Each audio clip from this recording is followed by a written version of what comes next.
Salut Audrey, Salut. je te laisse te présenter. Du coup, je m'appelle Audrey et j'ai fait la Villa des Cœurs Brisés 4. Ok. Chez French Finesse, on n'est pas forcément des grands consommateurs de télé-réalité, mais c'est quelque chose qui est très générationnel et qui nous touche forcément.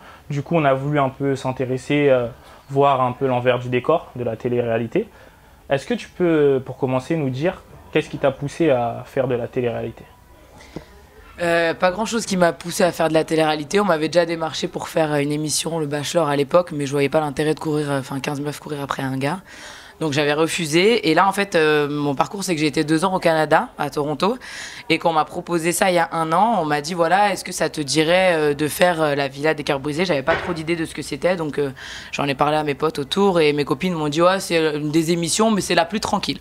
Donc si jamais tu passes un casting, passe-le et tu verras. Donc je me suis dit pourquoi pas, je suis dans le froid, ça fait 2 ans. Là, on me propose d'aller à Punta Cana, tout payé. On m'a dit voilà, il y a des gens, il y a des beaux gosses ou pas. Tu choisis celui que tu veux et tu peux venir pour le tournage. Et je me suis dit bah allez, j'ai rien à perdre, allons-y quoi. En fait, c'est pour ces raisons que tu as choisi celle-ci en particulier. Il n'y en a pas d'autres qui auraient pu t'intéresser finalement? D'autres émissions, tu veux dire? D'autres émissions Si, j'aurais pu faire d'autres émissions, j'aurais pu faire tout ce qui est genre Les Anges, les Marseillais. Au contraire, j'aurais presque préféré faire les Marseillais ou les trucs comme ça, parce que de ce que j'ai pu voir à l'époque où je regardais encore la télé-réalité, c'est drôle, il y a des activités, il y a des trucs. Là, la Villa des Cœurs Brisés, j'avais un peu un doute, je me suis dit, la Villa des Cœurs Brisés, c'est que des gens qui sont malheureux en amour, qui cherchent l'amour, donc forcément, il va y avoir des histoires, des couples, des machins. Donc ça me chauffait pas trop l'idée de base, mais comme on m'a dit que c'est assez tranquille, qu'il n'y a pas les clashs comme dans Les Anges et tout, je me suis dit bon, on va essayer, on verra bien. Ok. Aujourd'hui, la télé-réalité, ça peut être le début d'un énorme business pour certains. Est-ce que toi, tu vois ce genre d'émission comme un tremplin? Complètement, faut pas se mentir. La télé-réalité, c'est du business, que ce soit pour les gens qui produisent la télé-réalité, pour les gens qui la regardent, non, parce que c'est un divertissement, mais pour tous ceux donc, qui la produisent et ceux qui sont les acteurs de la télé-réalité, parce que bon, on n'appelle pas ça des acteurs, on n'est pas là avec des scripts, mais on est quand même les gens de l'autre côté de l'écran. C'est un tremplin pour quelque chose. Je dirais que 80% des gens qui font ça, c'est un tremplin pour leur avenir. Il y en a d'autres, c'est un rêve de faire la télé-réalité. Moi, c'est pas le mien. Ça va rien m'apporter, quoi, en fait. Mais en tout cas, personnellement, d'être à la télé, c'est pas ça qui m'intéresse, quoi. Quand on voit des Cyril Paglino, Nabila Benatia, Sarah Frézou, ce sont des personnalités qui ont réussi à développer un business hors placement de produits. Est-ce que c'est cette voie qu'il faut suivre? Mais c'est totalement cette voie qu'il faut suivre. Tous ceux qui prennent pas ce tremplin pour faire un business ou pour créer leurs propres idées, peu importe quelles qu'elles soient, mais je dis, vous êtes cons les gars, quoi. Vous avez tout, vous avez 500 000 cas sur les réseaux, mais profitez-en, quoi. Et vous êtes là à faire des trucs pour vos B. Bryant ou je sais pas quelle marque là pour vos Chico. Personnellement, moi, c'est pas mon projet. Oui, effectivement, si j'ai du placement de produits, tant mieux. Je vais pas cracher dessus. C'est de l'argent, c'est des revenus. Mais le but, c'est de créer derrière, de créer tes propres trucs, que ce soit un business à part entière, une boutique, n'importe quoi, l'idée que tu as, ou même si c'était de créer une application, j'en sais rien. C'est ça l'idée, quoi. On a souvent tendance à catégoriser, à stigmatiser les candidats de télé-réalité, en les dépeignant comme des personnes pas forcément intelligentes. Et la réalité, finalement, c'est quoi? Est-ce qu'il y a ce type de profil réellement ou c'est vraiment de l'acting? Oui, il y a quand même pas mal de cassos, faut le dire. Mais je trouve qu'aujourd'hui, c'est ce qui fait que je regarde plus d'ailleurs la télé-réalité, c'est qu'aujourd'hui, on sait tous qui sont là, et ça fait 10 ans qu'ils font de la télé, les gens. Donc ils savent ce que c'est, ils savent ce que les gens veulent voir, ils savent pourquoi la prod va les rappeler, c'est parce que tu fais entendre parler de toi, donc on t'entend, tu sors avec machin, tu fais ça, tu viens t'embrouiller, tu veux piquer le mec d'un tel. Donc ça en est devenu aujourd'hui c'est tellement tourné business que les gens c'est plus de l'acting que réellement des teubés de la télé-réalité. Aujourd'hui les meufs qui font ça, il y en a c'est minime, les petites connes qui sont là, hein, ils comprennent rien. Même des Nabila qui on pourrait croire super stupides, mais pas du tout. Donc c'est toujours une petite facette d'elle ou d'elle ou d'eux, parce qu'il y a aussi des mecs, mais bon, principalement les filles. On a quand même, on juge beaucoup les filles d'ailleurs sur la télé-réalité, moins que les mecs. Mais c'est plus pour derrière. Enfin, pour moi, je pense. Hein, après, peut-être que je me trompe, je suis pas dans leur tête, mais de ce que j'ai pu voir, je pense que c'est surtout pour créer un business derrière et pas forcément juste pour être star de la télé-réalité, quoi. On n'est pas des cruches. Pas moi. Parce qu'il y a beaucoup de choses qu'on voit qu'on pourrait qualifier d'invraisemblables. Est-ce que au niveau de la prod, vous avez des contraintes ou des obligations? Pas de contraintes et pas d'obligations. Franchement, ils te le disent direct. Après, moi, je parle encore une fois que de la Villa des Cœurs Brisés. J'ai pas été sur d'autres tournages. Moi, je suis avec AH Productions, donc ça avait rien à voir. C'est pas la grosse équipe, tout ce qui est les anges et tout, c'est totalement différent. Donc, je pourrais pas parler en leur nom. Mais par rapport à ma prod ou la prod pour laquelle je travaillais, on m'a jamais dit Audrey, tu fais ça. Audrey, tu vas sortir avec Julien. Audrey, tu vas crier ou pas crier ou tu vas être. Non, on m'a dit tu fais. Au contraire, même, ils te mettent dans un état où en gros ils te laissent tout faire et te disent tu te débrouilles. Je leur dis mais dites-moi, aidez-moi. Moi j'étais dans ma tête, j'étais là, c'est de l'acting. Moi je suis là, tu crois que je suis amoureux du mec, ça fait 2 heures que je l'ai vu de loin, je voulais même pas parler avant de faire la première scène. Je suis pas intéressée par le gars en vrai, c'est des bullshit.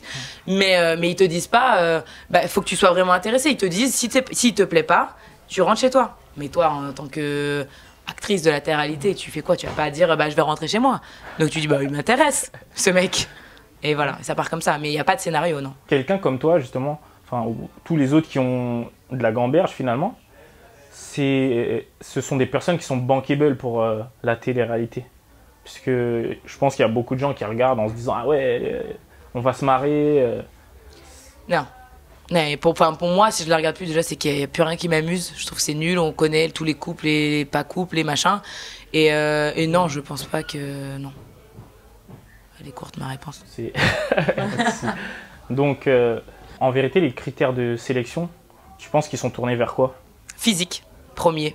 Physique. Parce que quand tu fais des castings, ils te disent déjà de parler de toi et tout, mais en même temps ils te disent sois mignonne, tu mets un petit haut, tu sais, t'es pas là avec un gros pull over, pas maquillée, décoiffée, ils te disent de te faire belle gosse, ils te demandent quand même d'avoir de poser en maillot de bain, de poser en maillot de bain, de faire un petit genre de défilé, enfin pas de défilé, mais de te faire une petite vidéo en maillot de bain. Ils veulent savoir ce qu'ils mettent aussi à l'écran. Après, je veux pas faire un cliché, mais il y a du Sarah Frézou, c'est ça, hein, elle donne pas envie forcément physiquement, en tout cas c'est pas le cliché on va dire de la bimbo de la télé-réalité. Donc il y a pas que du critère physique, mais ça joue beaucoup. Ça beaucoup. Mais du coup mis à part le côté critère physique, il faut que la fille elle soit jolie parce qu'il faut que les personnes qui regardent soient attirées, et même les mecs. Il y en a pas des moches malgré que ce soit pas le goût de tout le monde, mais ça reste quand même tous des beaux gosses et des belles gosses en général. Est-ce qu'avec ces critères, tu comprends qu'on dénonce une certaine hypersexualisation de la femme à travers ces émissions? Si, mais en fait, quand après on pense business, on s'en fout. Enfin, moi personnellement, j'ai pensé à ça. Je me suis dit, mais attends, là en gros, je vais aller sur l'émission. C'est pourquoi? C'est pour mon physique. Je vais devoir me taper un gars. Je vais devoir faire ça, nana. En gros, je vais devoir vendre mon corps, quoi, entre guillemets. Mon image, on va dire, pour dire ça plus joliment. Ton âme aussi. Mon âme, mais non, mon âme, elle est toujours là où il faut. C'est pas un souci. Mais après, en vrai de vrai, avec les réseaux, déjà avec Instagram et tout, c'est pas la télé-réalité qui fait qu'il y a que ça qui va faire le côté sur ton mot compliqué à dire là. Mais voilà, je suis pas une meuf de la télé-réalité en mode je sais pas parler, mais. Enfin, oui, ça met en avant ça et c'est dommage parce qu'il y en a certaines qui se perdent dedans et c'est ça le problème. Moi, par rapport à ce que j'ai dans le crâne et dans mes façons de penser, ça va rien changer sur ce niveau-là. Genre, je me perds pas en mode il faut que je me fasse toutes les chirurgies du monde parce que c'est la beauté qui fait qu'aujourd'hui on en est là. Non, je tombe pas dans ce truc un peu vicieux que j'aime pas du tout. Okay. Est-ce que c'est une expérience que tu souhaiterais renouveler? Ouais, c'est une expérience que je souhaiterais renouveler parce que ma première expérience, elle était pas horrible, mais c'était un stress du début à la fin pour moi parce que j'étais pas du tout dans mon élément, je comprenais rien à ce qui se passait. Mais je le referais avec du coup beaucoup plus de recul parce que j'ai compris, maintenant j'ai vu la prod, j'ai vu l'émission, j'ai tourné, j'ai vu des candidats et avant je regardais juste ça à la télé quoi. Donc là si je le referais en plus je le referais avec plus de je serais plus relâchée. Là, j'avais l'impression d'être en direct. À chaque fois qu'il y avait une caméra sur moi, j'étais là, putain, faut pas que je me trompe, faut pas que je bafouille, faut pas. Alors que pas du tout, tu bafouilles, on la refait la scène. Mais on est dans un stress. Enfin, moi, en tout cas, j'étais dans un stress. Perpétuel. Et comment se passe l'après-tournage? Il y a beaucoup de candidats qui dénoncent le manque de suivi. Est-ce que réellement, après toi, tu l'as fait en tant que prétendante? Ouais. Est-ce que y a vraiment un suivi psychologique et est-ce qu'on en a besoin? Alors, dans mon émission, dans la Villa des Cœurs Brisés, non, il n'y a pas besoin. Enfin, personnellement, je ne pense pas qu'il y ait un grand besoin de suivi psychologique. Après, encore une fois, j'ai tourné, moi, j'étais 10 jours là-bas. Donc, j'ai pas vécu 2 mois de tournage complet ou enfermé avec les mêmes gens. Mais d'avoir rien que vécu 10 jours, c'est vrai que quand je suis rentrée à Toronto, j'étais triste. Genre, j'avais un sentiment de tristesse, j'étais là, putain, mais je suis plus entourée et il y a plus personne qui me dit quoi faire, à quelle heure, pourquoi, comment. Parce que là, t'es entouré, il y a des gens qui viennent te chercher, en fait, ils te programment toute ta journée. Et après, quand tu rentres chez toi, en fait, ça y est, tu es nouveau face à toi-même. Donc, je pense que pour certains programmes, c'est indispensable d'avoir un suivi psychologique, genre Secret Story, même les Anges ou tous ces trucs où il y a beaucoup plus de pression sur toi. C'est indispensable. Moi, je suis quand même quelqu'un d'assez forte, malgré tout, je pense. Et j'étais déprimée. Genre, je suis rentrée, j'étais déprimée. T'es plus dans ton endroit paradisiaque. T'es pas bien, quoi. T'es là, ton chez toi, tu payes, tu te fais à manger, t'es plus bien, quoi. J'ai pu voir aussi sur ton Instagram que tu es attiré par la mode, les photos, etc. Tu as des objectifs par rapport à ça? La télé-réalité, pour toi, ça va te servir de tremplin par rapport à la mode Bah, j'aimerais bien que ça me serve de tremplin, si ça peut m'aider. Après, j'ai bien peur que les marques ou les choses comme ça, si elles savent d'où je sors, ils seraient peut-être pas intéressés par mon profil. Moi, l'idée, c'est pas d'être mannequin, hein. Je fais 1m67, je vais pas du tout... je suis pas... Enfin, j'ai mes rondeurs là où il faut avoir mes rondeurs, mais j'ai des rondeurs et tout. Je peux pas faire des trucs non plus... je peux pas défiler comme Nabila, elle a défilé pour Karl Lagerfeld et tout ça, mais... C'est plus dans le sens où, ouais, si demain ça peut m'aider, genre, je sais pas, moi, des marques genre Adidas, c'est un peu street, parce que je reste quand même assez street, me démarche, me trouve et me dit, ouais, bah, on a vu ton profil, t'as plein d'abonnés, t'es influenceuse, si on peut travailler ensemble, tu vois, nan. Moi, ça m'intéresserait. Après, j'ai pas non plus dans l'idée de faire ma carrière dans le modeling ou, enfin, si ça me tombe dessus, tant mieux, mais je suis pas, enfin, mon objectif, c'est pas ça, parce que déjà, c'est pas que je pense pas en avoir la capacité, mais c'est que, enfin, je vois ce qu'il y a autour de moi et je me dis il y a suffisamment de beauté pour eux, quoi. Tu serais prête à assumer ce rôle d'influenceuse quelque part? Parce qu'aujourd'hui, quand on voit les grandes stars, c'est Kim Kardashian, Cardi B aussi, ce sont des personnes qui sortent de télé-réalité. Comment tu perçois ça, en fait? Ben, moi, je ne peux pas me comparer à une Kim ou à une Cardi B, bien, hein, parce que je suis pas une Mila, quoi. Tu vois, une Mila, ouais. par exemple, ouais. Elle, typiquement, c'était, enfin, ça l'a aidé, je pense, pour faire un peu ce que, mais encore, non, parce que c'est pas, je sais pas ce qu'elle fait aujourd'hui, mais ça peut aider à développer ton côté businesswoman. Moi, si demain j'avais des petits talents de rappeuse ou que, je sais pas, moi, j'ai un talent quel qu'il soit, après tu me diras Kim elle a pas forcément un talent particulier, mais si demain je me développe et que je me sors une marque de cosmétiques ou quoi, mais carrément, qui refuserait ça? Je prendrais cet élan pour ça, carrément. Par rapport à ces icônes qui influencent les nouvelles générations, on va dire, c'est ce genre de rôle modèle que les jeunes imitent. Toi, tu vois pas ça comme un danger quelque part?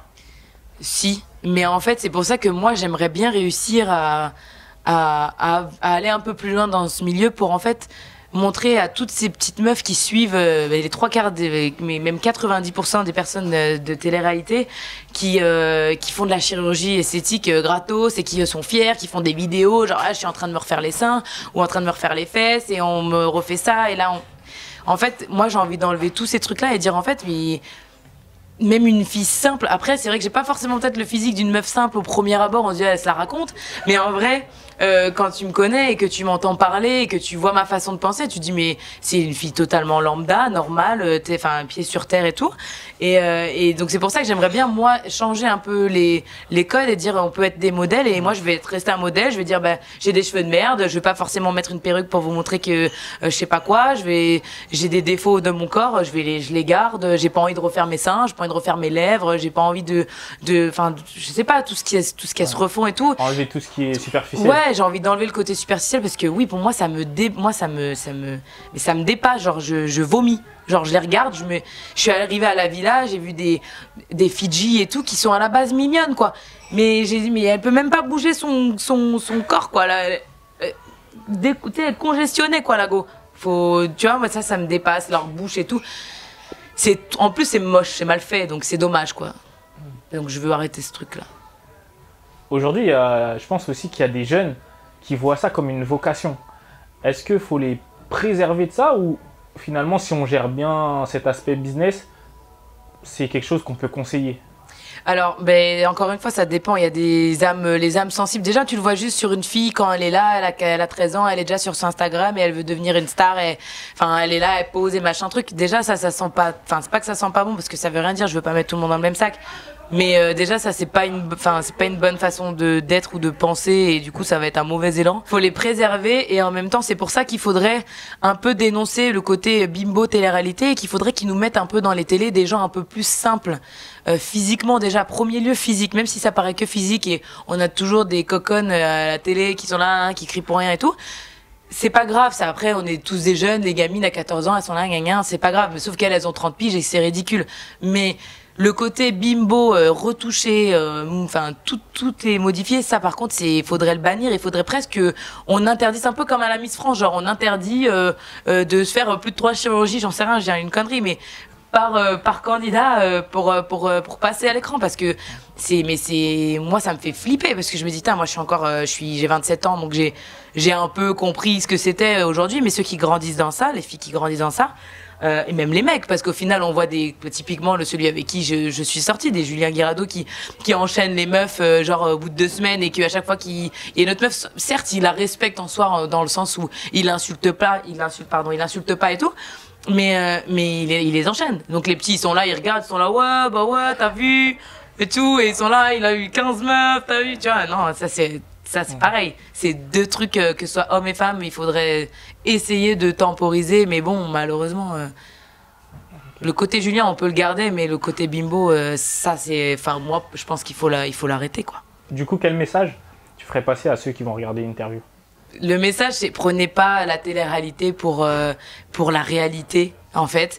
Et dites-vous bien que tous les candidats des télé-réalités, c'est du super, non pas tous, mais c'est du superficiel en général, c'est du superficiel, c'est pas la vraie vie, c'est 20 personnes sur 1 milliard de personnes sur cette terre qui ont réussi à être à l'écran et qui, je sais pas, pour paraître toujours beaux, ont décidé de tout changer de leur physique pour se rendre plus beau alors qu'on est tous beaux comme on est, même avec nos défauts.